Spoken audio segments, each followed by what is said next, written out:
Let me ask you something. What if the reason you feel stuck in life isn't because you lack opportunity, but because you've buried what God already gave you, your ability, your calling, your potential?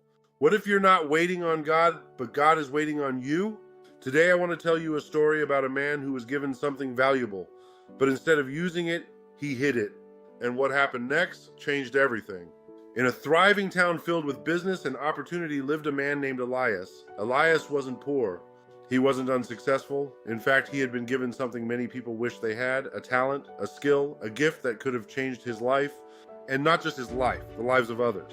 Years earlier, a wealthy master had entrusted several people in the town with resources. To one he gave 5 talents, to another 2, and to Elias he gave 1.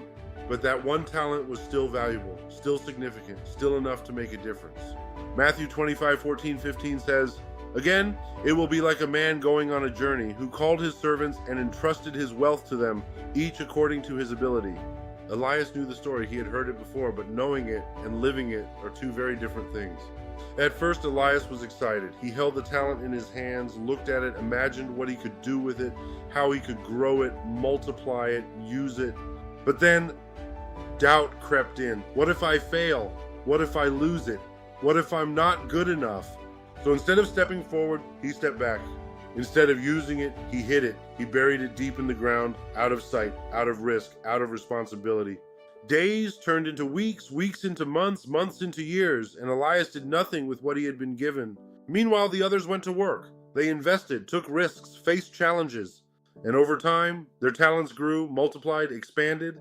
But Elias, he stayed the same, safe, comfortable, unchanged. Friends, this is where many people live, not failing, not struggling, just not using what God gave them.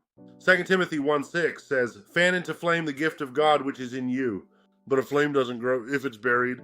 One day the master returned. He called each servant forward. The first came with 5 talents, now 10. "Well done," the master said. The second came with 2, now 4. "Well done," he said again. Then Elias stepped forward, nervous, uneasy, carrying the same talent he had been given years before.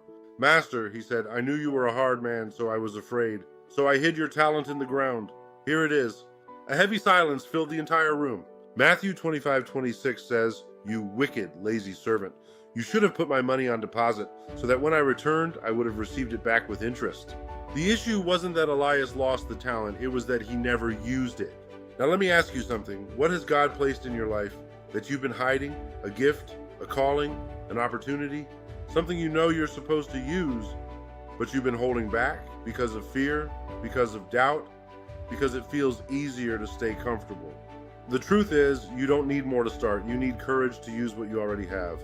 Too many people are waiting for the perfect moment, the perfect plan, the perfect conditions, but those rarely come. Ecclesiastes 11:4 says, "Whoever watches the wind will not plant. Whoever looks at the clouds will not reap." If you wait for everything to be perfect, you'll never begin.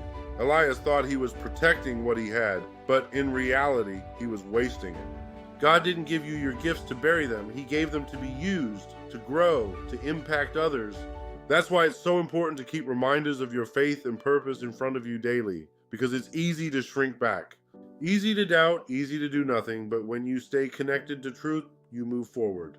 Scripture, faith-based reminders, encouragement that pushes you to act. If you're looking for ways to stay grounded and take action in your faith, visit www.stayingbythestuff.com.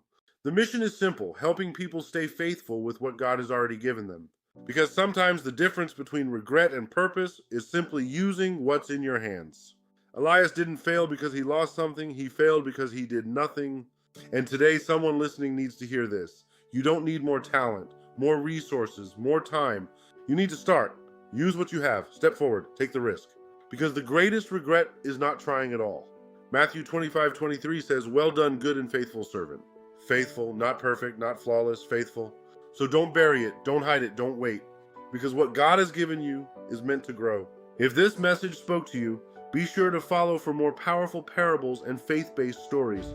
And if you want reminders that keep you focused and moving forward, visit www.stayingbythestuff.com, because your gift was never meant to stay hidden.